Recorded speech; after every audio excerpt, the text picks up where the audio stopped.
If we get a little bit of a rebound here, we should be able to close this thing. Well, happy birthday to your sister.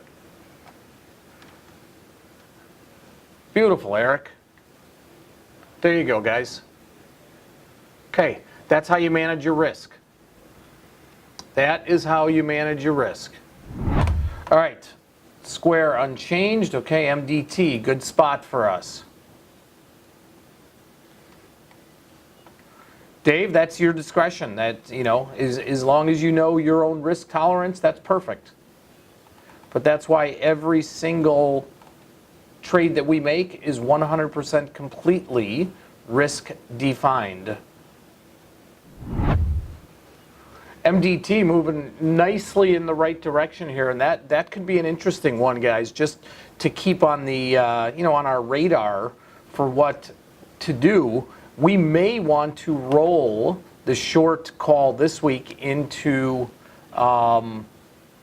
actually our short call is next week, so no, we're good there.